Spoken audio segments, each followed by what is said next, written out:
আপনার কাছে কি মনে হয় আওয়ামী লীগ যদি আবার রিফাইন্ড হয়ে আসে সেক্ষেত্রে তারা কি আবার ক্ষমতায় যেতে পারবে বলে মনে হয়? আপনি একটা শব্দ বলেছেন, রিফাইন।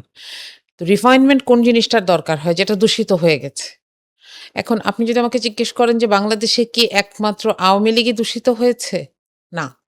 বাংলাদেশে প্রচলিত অর্থে রাজনীতি কিংবা ক্ষমতা দখলের যে প্রসেসটা, এটা পুরাটাই আসলে দূষিত হয়েছে। সুতরাং এখানে আমাদেরকে এই যে রিফর্মের মধ্য দিয়ে যেতে হবে, বিশেষ করে আমি জামাতের কথা বলব না। কারণ জামাত রাজনীতির সংজ্ঞাগুলোকে একদম অন্য ধারায়, অন্য মাত্রায় নিয়ে সেট করেছে।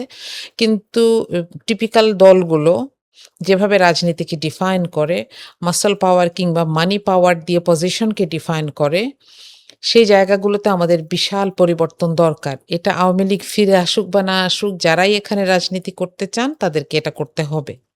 নইলে দেখেন মাত্র ক্ষমতা গ্রহণের মাত্র ৬ মাসের মাথায় আজকে একটা ক্যাম্পাসে ঢাকা শহরে অবস্থিত একটা ক্যাম্পাসে একজন ছাত্র যার বয়স দেখলে আপনার মনে হবে তার ছাত্রত্ব অন্তত ১ যুগ আগে শেষ হয়ে গেছে।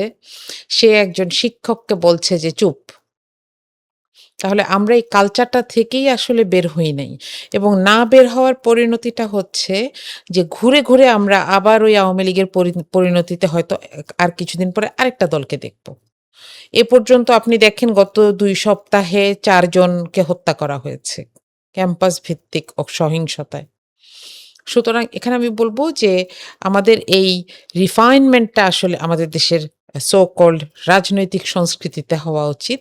সেখানে আওয়ামী লীগের ক্ষেত্রে এটা আলাদা করে বলার সুযোগ নাই। হ্যাঁ, একটা জিনিস শুধু এখানে বলার আছে সেটা হচ্ছে যাদের বিরুদ্ধে ফৌজদারি মামলা আছে তাদেরকে আমরা আসলে তো যেই প্রসেসটা একটু আগে বললাম যে court will look after them, সেই প্রসেসটার মধ্য দিয়ে আসতে হবে। এটা ছাড়া কোনো উপায় নাই। আর বাকিটা টিপিক্যাল সকল রাজনীতির ক্ষেত্রে তো একই কথা।